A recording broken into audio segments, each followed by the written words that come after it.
Hello friends, welcome back to my channel. तो आज के इस वीडियो में हम लोग कुछ ऐसे मेडिकल से रिलेटेड क्वेश्चन को डिस्कशन करेंगे और वो मल्टीपल चॉइस क्वेश्चन होगा जो कि आपको आपके कॉम्पिटिटिव एग्जाम्स में बहुत ज़्यादा हेल्प करेंगे।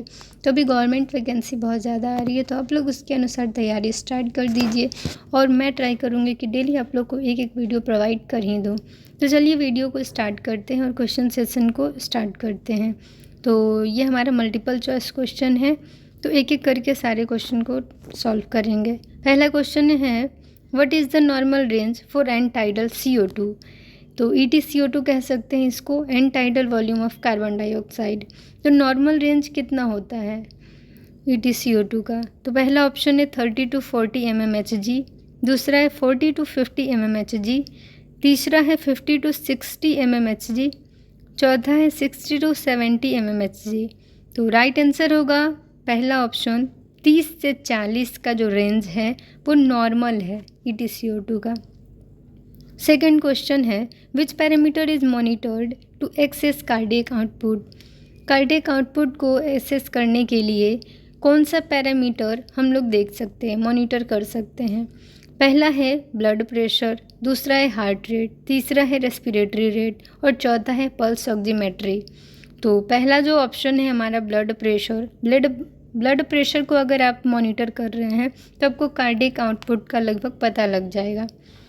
तो ए ऑप्शन राइट आंसर होगा इसका। थर्ड क्वेश्चन है, what is the purpose of anaesthesia depth monitoring. Anaesthesia depth को मॉनिटर करने का मेन पर्पस क्या है? पहला है मॉनिटर कॉन्शियसनेस, यानी पेशेंट का कॉन्शियसनेस लेवल को हम लोग मॉनिटर करते हैं, उनकी बेहोशी को देखते हैं, ठीक है। दूसरा है एडजस्ट एनेस्थीसिया लेवल, यानी एनेस्थीसिया लेवल में आपने कभी सुना होगा पेशेंट लाइट हो रहा है, तो ये एनेस्थीसिया लेवल को एडजस्ट करने के लिए भी एनेस्थीसिया डेप्थ को मॉनिटर करना ज़रूरी है। थर्ड हमारा ऑप्शन है डिटेक्ट कॉम्प्लिकेशन। अगर आप अच्छे से मॉनिटरिंग करेंगे तभी आपको कॉम्प्लिकेशन का पता हो पाएगा और तभी आप उसे सही कर पाएंगे। तो हमारा जो डी ऑप्शन है वो ऑल ऑफ द एबव है, यानी कि पहले तीनों ऑप्शन हमारे सही हैं। तो राइट आंसर होगा D option, all of the above. Fourth question है हमारा, विच device measures oxygen saturation. Oxygen saturation को मेजर करने के लिए किस यंत्र, किस डिवाइस का यूज करा जाता है? पहला है पल्स ऑक्सीमीटर, दूसरा है कैप्नोमीटर, तीसरा है ब्लड गैस एनालाइजर, चौथा है इलेक्ट्रोग्राम। तो इलेक्ट्रोकार्डियोग्राम हमारा चौथा ऑप्शन है।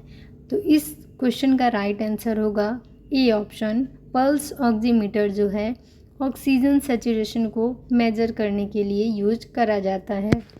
फिफ्थ क्वेश्चन है हमारा, what is the normal range for SpO2, यानी कि ऑक्सीजन सैचुरेशन हमारे बॉडी में कितना होना चाहिए, नॉर्मल रेंज कितना है हमारे ब्लड में? तो पहला ऑप्शन है 90 to 100%, दूसरा ऑप्शन है 80 to 90%, तीसरा है 70 to 80%, चौथा है 60 to 70%। तो हमारा जो SpO2 का लेवल है नॉर्मल जो रेंज देखें तो वो है पहला ऑप्शन 90 to 100%। अब हमारा नेक्स्ट क्वेश्चन है, what is the primary goal of general anaesthesia. General anaesthesia का उद्देश्य क्या है, आखिर क्यों ये दिया जाता है, जनरल एनेस्थीसिया क्यों देते हैं? पहला ऑप्शन है पेन रिलीफ, यानी दर्द ना हो मरीज को, एकदम दर्द रहित यानी पेनलेस सर्जरी हो उनका। दूसरा है मसल रिलैक्सेशन, मसल रिलैक्स रहे ताकि सर्जरी अच्छे से हो पाए। तीसरा है एमनेशिया, उन्हें कुछ याद ना रहे, कुछ पता ना चले, ठीक है। एमनेशिया मेनली क्या है, लॉस ऑफ मेमोरी। कुछ समय के लिए मरीज का जो मेमोरी है वो लॉस ही तो हो जाता है, जब तक वो बेहोश है, अनकॉन्शियस है, उन्हें कुछ भी पता नहीं चलता। तो ये तीनों ऑप्शन सही है। GA यानी जनरल एनेस्थीसिया का प्राइमरी गोल ही ये है, एनाल्जेशिया, एमनेशिया और मसल रिलैक्सेशन। तीन ऑप्शन हो गया एनाल्जेशिया यानी पेन रिलीफ के लिए। तो डी ऑप्शन इस क्वेश्चन का राइट आंसर होगा।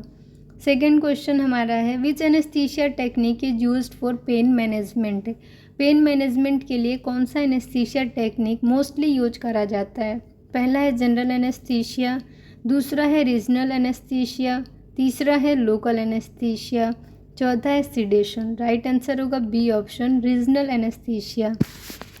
अब हमारे नेक्स्ट क्वेश्चन है what is the purpose of pre oxygenation. आपने जनरल एनेस्थीसिया देते हुए देखा होगा कि पेशेंट को पहले प्री ऑक्सीजनेट करा जाता है लगभग 3 से 5 मिनट के लिए।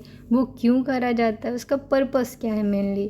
तो पहला ऑप्शन है इंक्रीज ऑक्सीजन सैचुरेशन, दूसरा है डिक्रीज CO2 लेवल्स, तीसरा है प्रिवेंट हाइपोक्सिया, चौथा है ऑल ऑफ द एबव। तो ये तीनों ऑप्शन हमारे राइट हैं। ऑक्सीजन सैचुरेशन को बढ़ाने के लिए, CO2 लेवल को कम करने के लिए और हाइपोक्सिया को प्रिवेंट करने के लिए। यानी कि टिश्यू में हमारे बॉडी में अगर ऑक्सीजन की कमी हो जाएगी तो वहाँ पे सेल डेथ होने लगेगा, ठीक है। और ऑक्सीजन सैचुरेशन बॉडी में मेंटेन होना क्यों ज़रूरी है, क्योंकि बॉडी का मोस्टली फंक्शन ऑक्सीजन के प्रेजेंस में ही होगा, ठीक है। और हम बिना ऑक्सीजन के सर्वाइव भी नहीं कर सकते, सांस नहीं ले सकते। हमारे बॉडी में CO2 का लेवल हमेशा कम रहना चाहिए। अगर वो बढ़ जाए तो CO2 पॉइजनिंग हो जाएगी, CO2 रिटेंशन हो जाएगा बॉडी में। तो ये तीनों ऑप्शन सही हैं। राइट आंसर होगा इस क्वेश्चन का all of the above. Next question है which muscle relaxant is most commonly used. कौन सा मसल रिलैक्सेंट है जिसको मोस्टली यूज करते हैं। तो पहला है सक्सिनाइल कोलिन, दूसरा है रॉक्यूरोनियम, तीसरा है वैक्यूरोनियम, चौथा है एट्राक्यूरियम।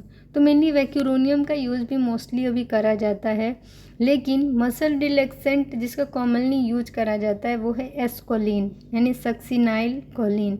आप हर हेल्थ सेक्टर में, जहाँ भी हेल्थ सेक्टर में जाते हैं OT में आप वहाँ देख सकते हैं एस्कोलिन का यूज होते हुए। नेक्स्ट क्वेश्चन हमारा है, तो इसका आपको राइट आंसर पता चल गया कि ए ऑप्शन होगा सक्सिनाइल कोलिन यानी एस्कोलिन। फिफ्थ क्वेश्चन हमारा है what is the reversal agent for neuromuscular blockade. Neuromuscular blockade के लिए कौन सा रिवर्सल एजेंट बेस्ट होगा। तो पहला है नियोस्टिग्मीन, दूसरा है सुगामाडेक्स, तीसरा है एट्रोपिन, चौथा है ग्लाइकोपाइरोलेट। तो mainly A option right answer होगा। नियोस्टिग्मीन जो है वो इसके लिए सही होगा, तो ए ऑप्शन राइट आंसर है। तो चलिए इस तरीके से इस क्वेश्चन सेशन को यहीं पे एंड करते हैं। मिलते हैं नेक्स्ट वीडियो में और भी इम्पॉर्टेंट क्वेश्चन के साथ।